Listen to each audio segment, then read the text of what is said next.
ಭಾಳ ಜನರಿಗೆ ಸ್ಟಾಕ್ ಮಾರ್ಕೆಟ್ದಾಗ ಕೋಟ್ಯಾಂತರ ರೂಪಾಯಿ ಗಳಿಸ್ಬೇಕನ್ನೋ ಆಸೆ ಇರ್ತೈತಿ. ಅದ ಕಾರಣ ಇವತ್ತಿನ ಈ ವಿಡಿಯೋನಾಗ ನಾವು ಸ್ಟಾಕ್ ಮಾರ್ಕೆಟ್ದಾಗ ಕೋಟ್ಯಾಂತರ ರೂಪಾಯಿ ಗಳಿಸ್ಬೋದು ಇಲ್ಲೋ ಅಂತ ಅದ್ರ ಬಗ್ಗೆ ತಿಳ್ಕೊಳ್ಳೋಣ. ಆಮ್ಯಾಗ ಕೋಟ್ಯಾಂತರ ರೂಪಾಯಿ ಗಳಿಸ್ಬೋದು ಅಂತಂದ್ರೆ ಎಂಥ ಸ್ಟಾಕ್ದಾಗ ನಾವು ಹೂಡಿಕೆ ಮಾಡ್ಬೇಕಾ, ಒಬ್ಬ ಸಣ್ಣ ಇನ್ವೆಸ್ಟರ್ ಆಗಿ ಅಥವಾ ಒಬ್ಬ ಸಾಮಾನ್ಯ ಇನ್ವೆಸ್ಟರ್ ಆಗಿ ಯಾವ ಸ್ಟಾಕ್ಗಳನ್ನಾಗ ನಾವು ಹೂಡಿಕೆ ಮಾಡ್ರೆ ನಮ್ಮ ಹಣ 10 ಪಟ್ಟು 100 ಪಟ್ಟು ಅಥವಾ ಕೋಟ್ಯಾಂತರ ರೂಪಾಯಿ ಬೆಳಿತಾವಂತ ಅದ್ರ ಬಗ್ಗೆನೇ ಡೀಟೇಲ್ದಾಗ ಸರಳವಾಗಿ ನಾವು ತಿಳ್ಕೊಳ್ಳೋಣ. ಈ ವಿಡಿಯೋ ಭಾಳ ಇಂಪಾರ್ಟೆಂಟ್ ಆಗ್ತೈತಿ.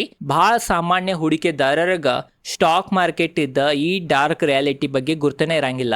ಎಲ್ಲಾರು ಏನ್ ಮಾಡ್ತಾರಂತಂದ್ರೆ ಏನ್ ದೊಡ್ಡ ದೊಡ್ಡ ಕಂಪ್ನಿಗಳು ಇದಾವ, ಏನ್ ಫೇಮಸ್ ಕಂಪ್ನಿಗಳು ಇದಾವ ಅವತ್ರನ್ಯಾಗನ ಹೂಡಿಕೆ ಮಾಡ್ಕೊಂತ ಹೋಗ್ತಾರ. ಮತ್ತ ಕೋಟ್ಯಾಂತರ ರೂಪಾಯಿ ಹಣ ಸಿಗ್ತೈತನೋ ಆಸೆನ ಕಾಣ್ಕೊಂತ ಹೋಗ್ತಾರ. ಬಟ್ ಅವ ಸಿಗಂಗಿಲ್ಲ ರೀ. ಅದ ಕಾರಣ ದೊಡ್ಡ ದೊಡ್ಡ ಹೂಡಿಕೆದಾರರನ್ನು ಈ ಟ್ರಿಕ್ ಅನ್ನ ಬಳಸ್ತಾರ. ಅದನ್ನ ನಾವು ಇತಿಹಾಸದ ಕೆಲವೊಂದು ಡೇಟಾಗಳ ಮೂಲಕ ನಾವು ತಿಳ್ಕೊಳ್ಳೋಣ. ಬಟ್ ದೊಡ್ಡ ದೊಡ್ಡ ಹೂಡಿಕೆದಾರರಿಗೂ ಈ ಸ್ಟ್ರಾಟಜಿ ಗುರ್ತಿದ್ರೇನು ಆ ಸ್ಟ್ರಾಟಜಿಯನ್ನ ಸಾಮಾನ್ಯ ಹೂಡಿಕೆದಾರರ ಮುಂದೆ ತಿಳಿಸಂಗಿಲ್ಲ. ಭಾಳ ಈಸಿ ಸ್ಟ್ರಾಟಜಿ ಐತಿ, ಬಟ್ ಭಾಳ ಜನರು ಗುರ್ತಿಲ್ಲ. ಅದ್ರ ಬಗ್ಗೆನ ಇವತ್ತಿನ ಈ ವಿಡಿಯೋನಾಗ ನಾವು ಸರಳವಾಗಿ ಡೀಟೇಲ್ದಾಗ ತಿಳ್ಕೊಳ್ಳೋಣ. ಅದ ಕಾರಣ ಈ ವಿಡಿಯೋನ ಸ್ಕಿಪ್ ಮಾಡಲ್ದ ಫುಲ್ ವಿಡಿಯೋನ ನೋಡ್ರಿ. ವಿಡಿಯೋಗೆ ಲೈಕ್ ಮಾಡಿರ್ಕಲ ಇದ್ರ ಲೈಕ್ ಅನ್ನು ಮಾಡ್ರಿ. ನೋಡ್ರಿ, ಇಲ್ಲಿ ನಾವು ಫಸ್ಟ್ ಏನ್ ಸ್ಟಾಕ್ ಮಾರ್ಕೆಟ್ದಾಗಿನ್ ಕೋಟ್ಯಾಂತರ ರೂಪಾಯಿ ಹಣ ಗಳಿಸ್ಬೋದು ಇಲ್ಲೋ ಅಂತ ಏನ್ ಕ್ವಶನ್ ಐತಾ ಅದ್ರದ ಆನ್ಸರ್ ಅನ್ನ ಕಂಡಿಡಿಯೋನು. ನೋಡ್ರಿ, ಸ್ಟಾಕ್ ಮಾರ್ಕೆಟ್ದಾಗಿಂದ ಕೋಟ್ಯಾಂತರ ರೂಪಾಯಿ ಹಣವನ್ನ ಗಳಿಸಬಹುದ. ಹಲವಾರು ಹೂಡಿಕೆದಾರರ ಉದಾಹರಣೆಗಳು ಇದಾವ. ಹಲವಾರು ಜನರ ಭಾರತದ ಸ್ಟಾಕ್ ಮಾರ್ಕೆಟ್ದಾಗ ಬಹಳ ಕೋಟ್ಯಾಂತರ ರೂಪಾಯಿ ಹಣವನ್ನ ಗಳಿಸಿದಾರ. ಅದ್ರಾಗ ನಂಬರ್ 1 ಇನ್ವೆಸ್ಟರ್ ರಾಧಾಕೃಷ್ಣ ದಮಾನಿ ಅವರ, ಎರಡನೇದ ರಾಕೇಶ್ ಜುಂಜುನವಾಲಾ ಅವರ, ವಿಜಯ್ ಕೇಡಿಯಾ ಅವರ, ರಾಮದೇವ್ ಅಗರ್ವಾಲ್ ಅವರ, ಹಂಗ ಬಹಳ ಜನರ ಸ್ಟಾಕ್ ಮಾರ್ಕೆಟ್ದಾಗಿಂದ ಕೋಟ್ಯಾಂತರ ರೂಪಾಯಿ ಹಣವನ್ನ ಗಳಿಸಿದಾರ. ಬಟ್ ಪ್ರಾಪರ್ ಸ್ಟಾಕ್ ಮಾರ್ಕೆಟ್ ಬಗ್ಗೆ ಕಲಿತ ಅದ್ರ ಬಗ್ಗೆ ನಾಲೆಜ್ ತಗೊಂಡ ಯಾವುದ್ರೆ ಸಟ್ಟ ಆಡ್ದಂಗ ಸಿಕ್ಕಿ ಸ್ಟಾಕ್ನ ರೊಕ್ಕ ಹಾಕಿ ಯಾರು ರೊಕ್ಕ ಮಾಡಿಲ್ಲ ಅಥವಾ ಟ್ರೇಡಿಂಗ್ ಮಾಡಿ ಯಾರು ಹೆಚ್ಚು ಹಣ ಗಳಿಸಿಲ್ಲ. ಇದು ನಿಮಗೆ ಗುರ್ತಿರ್ಬೇಕ. ಹೂಡಿಕೆ ಮಾಡಿನ ಸ್ಟಾಕ್ ಮಾರ್ಕೆಟ್ದಾಗ ಭಾಳ ಜನರ ಕೋಟ್ಯಾಂತರ ರೂಪಾಯಿ ಗಳಿಸಿದಾರ. ಅದ ನಮಗ ವಿಶ್ವದ ಅಥವಾ ಜಗತ್ತದ ಎಲ್ಲಕ್ಕಿಂತ ದೊಡ್ಡ ಹೂಡಿಕೆದಾರರಾದ ವಾರೆನ್ ಬಫೆಟ್ ಅವರನ್ನು ನಮಗ ತಿಳಿಸ್ತಾರ. ಈಗ ನಿಮಗ ಒಂದೇ ಆನ್ಸರೇ ಸಿಕ್ಕಿರ್ಬೋದ, ಸ್ಟಾಕ್ ಮಾರ್ಕೆಟ್ದಾಗಿಂದ ನಾವು ಕೋಟ್ಯಾಂತರ ರೂಪಾಯಿ ಗಳಿಸ್ಬೋದ್ರಿ.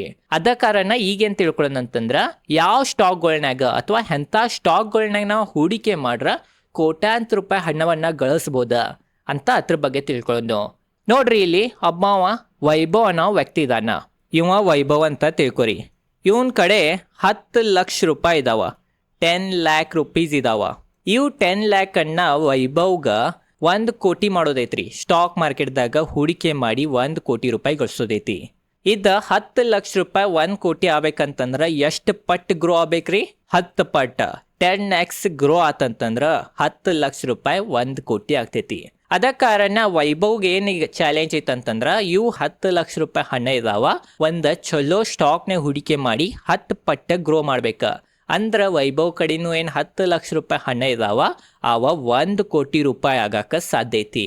ಏನ್ರೆ 10 ಪಟ್ಟು ಮಾಡ್ಲಿಲ್ಲ ಅಂತಂದ್ರ ಅವ 1 ಕೋಟಿ ರೂಪಾಯಿ ಗಳಿಸಂಗಿಲ್ಲ ಅಥವಾ ಸ್ಟಾಕ್ ಮಾರ್ಕೆಟ್ದಾಗಿಂದ ಕೋಟ್ಯಾಂತರ ರೂಪಾಯಿ ಗಳಿಸಂಗಿಲ್ಲ ಅಂತ ನಮಗ ಗುರ್ತಾಗ್ತೈತಿ. ಈಗ ಅದ ಕಾರಣ ಇಲ್ಲಿ 2 ಕಂಪ್ನಿದ ಉದಾಹರಣೆ ತಗೋತೇನಿ. ಅಂದ್ರ ನಿಮಗೆ ಗುರ್ತಾಗ್ತೈತಿ ಯಾವ ಕಂಪ್ನಿದಾಗ ನಾವು ಹೂಡಿಕೆ ಮಾಡ್ರ 1 ಕೋಟಿ ಆಗ್ಬೋದಂತ. ನೋಡ್ರಿ, ಒಂದ್ ಕಂಪ್ನಿದ ಮಾರ್ಕೆಟ್ ಕ್ಯಾಪ್ ಅಂತಂದ್ರ ಟೋಟಲ್ ಕಂಪ್ನಿದೇನ್ ವ್ಯಾಲ್ಯೂ ಐತಿ ಅದನ್ನ ನಾವು ಮಾರ್ಕೆಟ್ ಕ್ಯಾಪ್ ಅಂತೀವಿ. ಮಾರ್ಕೆಟ್ ಕ್ಯಾಪ್ ನಾವ ಎಲ್ಲಿ ಯಾವ ಸಾಫ್ಟ್ವೇರ್ನ ನೋಡ್ತೇವಿ ಏನಂತ ಅದ್ರ ಬಗ್ಗೆ ನಾವು ಮುಂದೆ ತಿಳ್ಕೊಳ್ಳೋಣ. ನೋಡ್ರಿ, ಒಂದ ಕಂಪ್ನಿ ಐತಿ, ಅದ್ರ ಹೆಸರು XYZ. ಮತ್ತೊಂದು ಕಂಪ್ನಿದ ಹೆಸರು ABC. ಇದ ಕಂಪ್ನಿ 1 ರೀ, ಇದ ಕಂಪ್ನಿ 2. ಕಂಪ್ನಿದ 1ದ ಮಾರ್ಕೆಟ್ ಕ್ಯಾಪ್ 5 ಲ್ಯಾಕ್ ಕರೋಡ್ ಐತಿ. 5 ಲ್ಯಾಕ್ ಕರೋಡ್ 5 ಲಕ್ಷ ಕೋಟಿದೈತಿ. ಅದೇ ತರ ಕಂಪ್ನಿ 2 ಏನೈತಿ ABC, ಅದ್ರದ ಮಾರ್ಕೆಟ್ ಕ್ಯಾಪ್ ಬರೇ 5,000 ಕೋಟಿದೈತ್ರಿ. 5,000 ಕರೋಡ್ದೈತಿ. ಈಗ ನೋಡ್ರಿ, ಇದ 5 ಲಕ್ಷ ಕೋಟಿದೇನ್ ಕಂಪ್ನಿ ಐತಿ ಒಂದೇದ, ಆದ 10 ಪಟ್ ಆತಂತಂದ್ರ ಎಷ್ಟಾಗ್ತೈತ್ರಿ ಅದ್ರದ ಮಾರ್ಕೆಟ್ ಕ್ಯಾಪ್? 5 ಲಕ್ಷದ 10 ಪಟ್ ಅಂತಂದ್ರ 50 ಲಕ್ಷ ಕೋಟಿ ಆಗ್ತೈತಿ. 50 ಲ್ಯಾಕ್ ಕರೋಡ್. ಇದು ಪಾಸಿಬಲ್ ಐತೇನ್ರಿ? ಭಾರತದ ಈಗಿನ ಸದ್ಯ ಪರಿಸ್ಥಿತಿ ನೋಡ್ರ ಎಲ್ಲಕ್ಕಿಂತ ದೊಡ್ಡ ಕಂಪ್ನಿ ರಿಲಯನ್ಸ್ ಇಂಡಸ್ಟ್ರೀಸ್. ಅದ್ರದನ್ನು ಮಾರ್ಕೆಟ್ ಕ್ಯಾಪ್ ಪ್ರಾಪರ್ ನನಗೆ ಗೊತ್ತಿಲ್ಲ, ಬಟ್ 20 ಲಕ್ಷ ಕೋಟಿ ಸುಮಾರನ್ನ ಐತಂತ ನನಗನ್ನಿಸ್ತೈತಿ. ಅದ ಕಾರಣ ಭಾರತದ ರಿಲಯನ್ಸ್ ಕಂಪ್ನಿಗೆ ಮೀರಿಸಿ ಕಂಪ್ನಿ ಹೋತಂತಂದ್ರ ಈ ಕಂಪ್ನಿನೂ 10x ಬೆಳಿತೈತಿ, 10 ಪಟ್ ಗ್ರೋ ಆಗ್ತೈತಿ. ಮತ್ತು ವೈಭವ್ ಏನು ಹೂಡಿಕೆ ಮಾಡಿರ್ತಾನೆ ಕಂಪ್ನಿ 1ನ್ಯಾಗ ಅವನು ರೊಕ್ಕ 10 ಲಕ್ಷದಿಂದ 1 ಕೋಟಿ ಆಗ್ತಾವ. ಬಟ್ ಅದ ಪಾಸಿಬಿಲಿಟಿ ಭಾಳ ಕಡಿಮೆ ಐತಿ.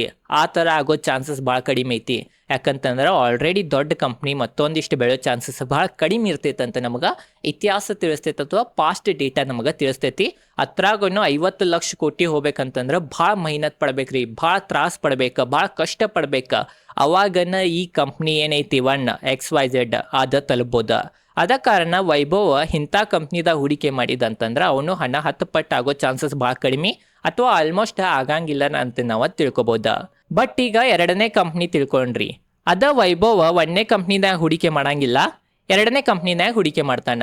ನೋಡ್ರಿ, ಈಗ ವೈಭವ್ ಏನು ಮಾಡ್ತಾನ, ತಲೆ ಹೊಡಿಸಿ ಕಂಪ್ನಿ ಒನ್ನೇ ಬೇಡ, ಆಲ್ರೆಡಿ ಭಾಳ ಬೆಳೆದೈತಿ, ಮಾರ್ಕೆಟ್ ಕ್ಯಾಪ್ ದೊಡ್ಡದೈತಿ, ಮತ್ತೆ ಅಷ್ಟು ರಿಟರ್ನ್ ಕೊಡೋದೈತಿ, ನನಗೆ ಮೊದಲ ನನ್ನ ಕನಸು ಕೋಟ್ಯಾಂತರ ರೂಪಾಯಿ ಗಳಿಸೋದೈತಿ ಮಾರ್ಕೆಟ್ದಾಗ.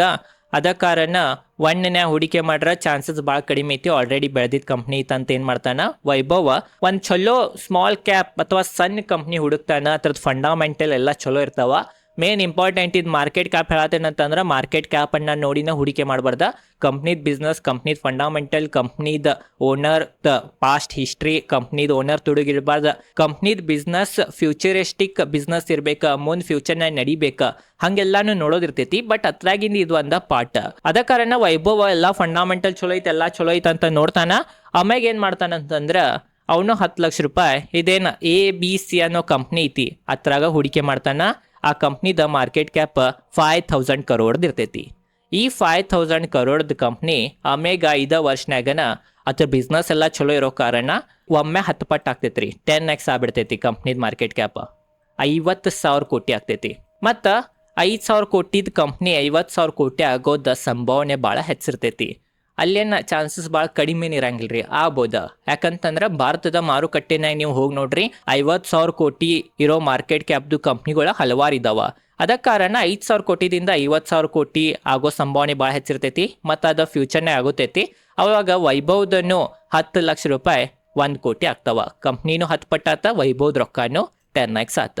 ಅದ ಕಾರಣ ಯಾವಾಗನೂ ಇದೇನು ಓವರ್ ಆಲ್ ನಾ ನಿಮಗೆ ಡ್ರಾ ಮಾಡಿ ತಿಳಿಸೀನಿ. ಇದ್ರದ್ದು ಮೇನ್ ಉದ್ದೇಶ ಏನಂತಂದ್ರೆ ಯಾವಾಗನೂ ನೀವು ಕನಸು ನೋಡಿ ಹಾಕ್ತಿರಿ, ಹೂಡಿಕೆ ಮಾಡ್ತೀರಿ ಕೋಟ್ಯಾಂತರ ರೂಪಾಯಿ ಆಗ್ಬೇಕಂತ. ಹೂಡಿಕೆ ಮಾಡೋಕ್ಕಿಂತ ಮೊದಲ ಆ ಕಂಪ್ನಿದ ಕರೆಂಟ್ ಸೈಜ್ ಎಷ್ಟೈತಿ ನೋಡ್ಬೇಕ. ಆಲ್ರೆಡಿ ಭಾಳ ದೊಡ್ಡ ಸೈಜ್ ಇತ್ತಂತಂದ್ರೆ ಅಂಥ ಕಂಪ್ನಿದಾಗ ನಿಮ್ಮ ಸ್ಮಾಲ್ ಅಮೌಂಟ್ ಭಾಳ ನಿಮ್ಮ ಕಡೆ 100 ಕೋಟ್ಯಾಂತರ ರೂಪಾಯಿ ಇದ್ರೆ ದೊಡ್ಡ ಕಂಪ್ನಿದಾಗ ಹೂಡಿಕೆ ಮಾಡಿ ಸ್ವಲ್ಪ ರಿಟರ್ನ್ ಪಡೆದ್ರೆ ಅದು ಓಕೆ. ಬಟ್ ಸಣ್ಣ ಅಮೌಂಟ್ ಇದ್ದ ದೊಡ್ಡ ಕಂಪ್ನಿದಾಗ ಹೂಡಿಕೆ ಮಾಡಿ ಆ ಕಂಪ್ನಿಗಳ ಫ್ಯೂಚರ್ನಾಗ ಮಲ್ಟಿ ಬ್ಯಾಗರ್ ಅಥವಾ ಕೋಟ್ಯಾಂತರ ರೂಪಾಯಿ ಹಣವನ್ನ ಗಳಿಸ್ಕೊಡ್ಬೋದು ಅಥವಾ ರಿಟರ್ನ್ ಕೊಡ್ಬೋದು ಅನ್ನೋ ಕನಸು ನೋಡೋದ ಭಾಳ ತಪ್ಪು ಕನಸು, ಅಥವಾ ಅಲ್ಲಿ ಹಣ ಆಗಂಗಿಲ್ಲ ಅಂತ ನಾವು ಅನ್ಬೋದ. ಅದ ಕಾರಣ ಈ ಒಂದು ಸಾಮಾನ್ಯ ಫಾರ್ಮುಲಾ ಅಥವಾ ಇದೊಂದು ಸಾಮಾನ್ಯ ಏನ್ ನಾಲೆಜ್ ಐತಿ ಅದ್ ನಿಮಗ ಅಥವಾ ದೊಡ್ಡ ಹೂಡಿಕೆದಾರರ ಸಣ್ಣ ಹೂಡಿಕೆದಾರರ್ಗ ತಿಳಿಸಂಗಿಲ್ಲ ಅಂತ ನಾವು ಅಂತೇವಿ. ಅತ್ರಾಗನು ಮೇನ್ ಸಣ್ಣ ಹೂಡಿಕೆದಾರರು ಎಲ್ ಟ್ರ್ಯಾಪ್ ಆಗ್ತಾರಂತಂದ್ರ ಏನ್ ದೊಡ್ಡ ಹೂಡಿಕೆದಾರರು ಇರ್ತಾರ, ಅವ್ರೇನ ಮೊದಲ ಇತಿಹಾಸದಾಗೇನ್ ಹೂಡಿಕೆ ಮಾಡಿ ಒಂದು ಸ್ಟಾಕ್ನಾಗಿಂದ ಕೋಟ್ಯಾಂತರ ರೂಪಾಯಿ ಗಳಿಸಿರ್ತಾರ, ಅಂತ ಕಂಪ್ನಿಗಳದಾಗ ಈಗನು ಹೂಡಿಕೆ ಮಾಡ್ತಾರ. ಅತ್ರದನು ಉದಾಹರಣೆ ನಾ ತೊಗೊಂಬಂದೇನಿ, ಅದ್ರ ಬಗ್ಗೆ ಈಗ ತಿಳ್ಕೊಳ್ಳೋಣ. ಈ ಕಾನ್ಸೆಪ್ಟ್ರೇ ನಿಮಗ ಗುರ್ತಾಗಿರ್ಬೋದಂತ ನನಗನ್ಸ್ತೈತಿ. ಏನ್ ಭಾರತದ ಅತಿ ದೊಡ್ಡ ಹೂಡಿಕೆದಾರರಿದ್ರ ರಾಕೇಶ್ ಜುಂಜುನ್ವಾಲಾ ಅವ್ರ ಟೈಟನ್ ಕಂಪ್ನಿ ಇದ್ಯಾವುದು ಬೈ ಸೈಡ್ ರೆಕಮೆಂಡೇಶನ್ ಅಥವಾ ಏನೂ ಇಲ್ಲ, ಇದು ಇತಿಹಾಸದ ನಾ ನಿಮಗ ತಿಳಿಸತೇನಿ. ಮತ್ತೊಂದು ಸೆಬಿ ರಿಜಿಸ್ಟರ್ಡ್ ರಿಸರ್ಚ್ ಅನಲಿಸ್ಟ್ ಅಥವಾ ಫೈನಾನ್ಷಿಯಲ್ ಅಡ್ವೈಸರ್ ಇಲ್ಲ. ಅದ ಕಾರಣ ಇದು ಬರೀ ಎಜುಕೇಶನ್ ಪರ್ಪಸ್ ಅಂತ ನೀವು ತಿಳ್ಕೊರಿ. ನೋಡ್ರಿ, ಇಲ್ಲಿ ಏನ್ ರಾಕೇಶ್ ಜುಂಜುನ್ವಾಲಾ ಅವರ ಭಾರತದ ದೊಡ್ಡ ಹೂಡಿಕೆದಾರರಿದ್ರ ಅವ್ರ ಏನ್ ಟೈಟನ್ ಎಲ್ಲಕ್ಕಿಂತ ಹೆಚ್ಚು ಹಣವನ್ನ ಗಳಿಸಿದಾರ. ಮತ್ ಈಗನು ಎಲ್ಲಕ್ಕಿಂತ ಹೆಚ್ಚು ಹೂಡಿಕೆ ಅವ್ರ ವೈಫ್ ಇದಾರೀಗ, ಅವ್ರದ್ದು ಎಲ್ಲಕ್ಕಿಂತ ಹೆಚ್ಚು ಹೂಡಿಕೆನು ಟೈಟನ್ ಕಂಪ್ನಿ ಸ್ಟಾಕ್ನಾಗನ ಐತಿ. ಆ ಸ್ಟಾಕ್ನಾಗ ರಾಕೇಶ್ ಜುಂಜುನ್ವಾಲಾ ಅವರ ಫಸ್ಟ್ ಟೈಮ್ ಏನ್ ಹೂಡಿಕೆ ಮಾಡಿರ ಅವಾಗ ಆ ಸ್ಟಾಕ್ದ ಬೆಲೆ 30 ರಿಂದ 40 ರೂಪಾಯಿ ಪ್ರತಿ ಶೇರ್ ಇತ್ರಿ. ಶೇರ್ ಪ್ರೈಸ್ ನೋಡಬಾರ್ದ, ಅದು ನಾ ನಿಮಗ ಮುಂದೆ ತಿಳಿಸ್ತೇನೆ. ಆದ್ರೂ Titan the share price 30 to 40 rupees ಇತ್ತ. ಮತ್ತ ಮಾರ್ಕೆಟ್ ಕ್ಯಾಪ್ 300 ರಿಂದ 400 ಕೋಟಿ, ಬರೇ 300 to 400 crore ಇತ್ರಿ. ಈಗ ಅದ ಟೈಟನ್ ಮಾರ್ಕೆಟ್ ಕ್ಯಾಪ್ ಎಷ್ಟೈತೆ ಅಂತ ನೋಡೋಣ ನಾವು. ಅದ ಟೈಟನ್ ಮಾರ್ಕೆಟ್ ಕ್ಯಾಪ್ ಈಗ ಸಮೀಪ್ ನೋಡ್ಬೋದು ನೀವು, 4 ಲಕ್ಷ ಕೋಟಿ ಸುಮಾರು ಐತಿ. ಅಂತಂದ್ರ ಟೋಟಲ್ ಟೈಟನ್ ಮಾರ್ಕೆಟ್ ಕ್ಯಾಪ್ 300 ರಿಂದ 400 ಕೋಟಿ ಇದ್ದಾಗ ರಾಕೇಶ್ ಜುಂಜುನ್ವಾಲಾ ಅವರ ಹೂಡಿಕೆ ಮಾಡಿರಿ 2002 ರಿಂದ 3 ಈಗ ಅದ 4 ಲಕ್ಷ ಮಾರ್ಕೆಟ್ ಕ್ಯಾಪ್ ಕಡೆ ಟ್ರೇಡ್ ಆಗತೈತಿ.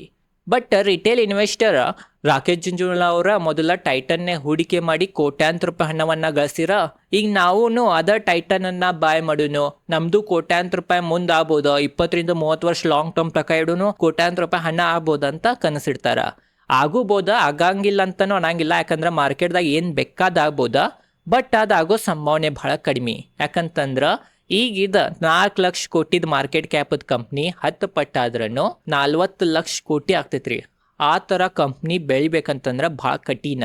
ಅದ ಕಾರಣ ಇದು ನಿಮಗೆ ಗೊತ್ತಿರ್ಬೇಕ. ಮತ್ತು ಭಾಳ ದೊಡ್ಡ ದೊಡ್ಡ ಹೂಡಿಕೆದಾರರ ಗಳಿಸಿದಾರ ರೊಕ್ಕ ಅವ್ರ ಭಾಳ ಸಣ್ಣ ಕಂಪ್ನಿದಾಗ ನೋಡ್ಬೋದು. ಟೈಟನ್ ಅವಾಗ 300-400 ಕೋಟಿ ಇತ್ತ. ಇನ್ಫ್ಲೇಷನ್ ಅಡ್ಜಸ್ಟ್ ಮಾಡ್ರೆ ಈಗ ಸಮೀಪ ಆಲ್ಮೋಸ್ಟ್ ಅವಾಗ 3000 ಕೋಟಿ ಸುಮಾರು ಇತ್ತಂತ ತಿಳ್ಕೊರಿ.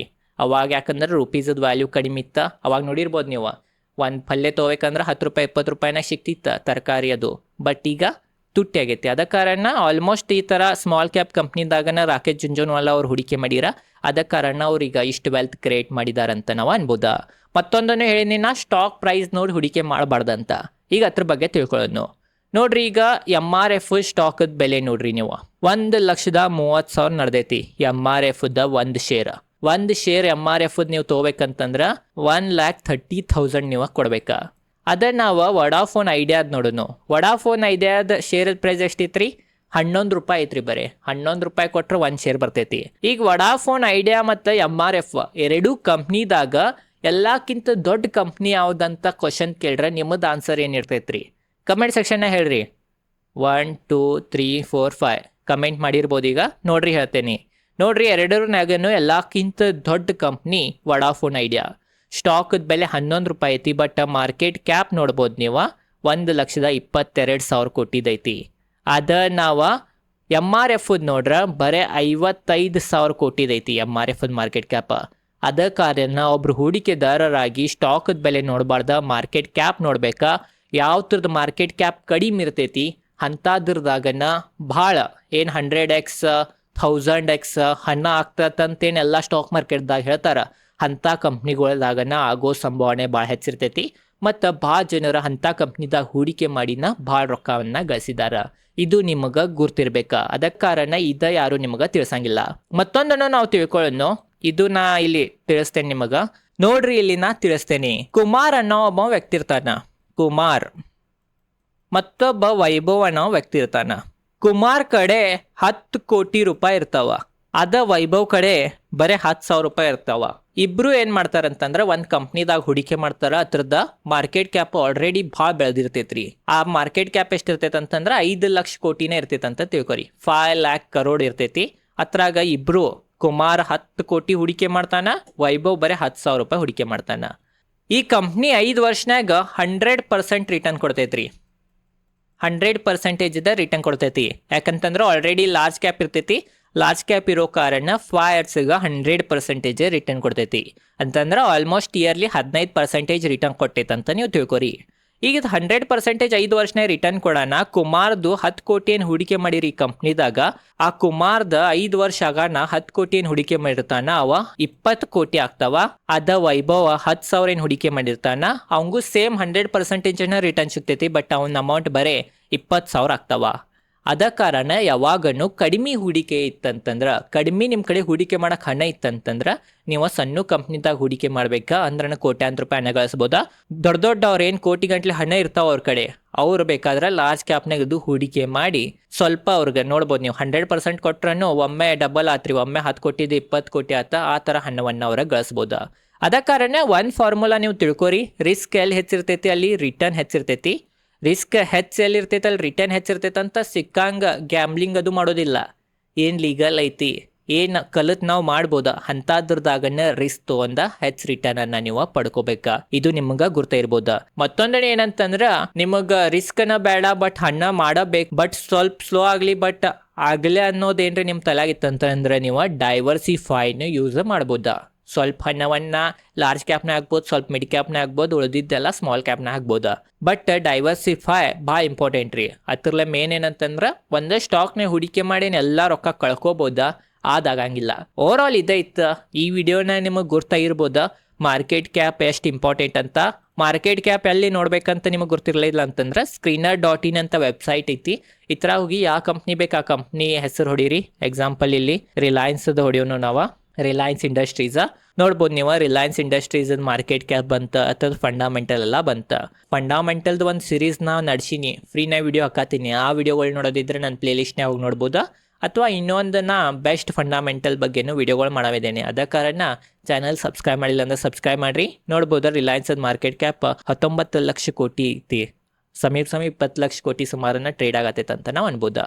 ಓವರಾಲ್ ಇದೈತಿ ಇವತ್ತಿನ ಈ ವಿಡಿಯೋನ ನಿಮಗೆ ಗೊತ್ತಾ ಇರ್ಬೋದಾ ಯಾವ ಥರ ನಾವು ಕೋಟ್ಯಾಂತರ ರೂಪಾಯಿ ಅಥವಾ ನಮ್ಮ ಹಣವನ್ನ 10 ಪಟ್ಟು 100 ಪಟ್ಟು 1000 ಪಟ್ಟು ಗ್ರೋ ಮಾಡ್ಬೇಕಂತಂದ್ರೆ ಎಂಥ ಸ್ಟಾಕ್ಗಳ್ನಾಗ ನಾವು ಹೂಡಿಕೆ ಮಾಡ್ಬೇಕು, ಎಂಥ ಸ್ಟಾಕ್ಗಳ್ನಾಗ ನಾವು ಹೂಡಿಕೆ ಮಾಡ್ರೆ ಆಗೋ ಸಂಭಾವನೆ ಭಾಳ ಹೆಚ್ಚಿರ್ತೈತೆ ಅಂತ ಅದ್ರ ಬಗ್ಗೆ ನಿಮಗೆ ನಾ ತಿಳಿಸೀನಿ.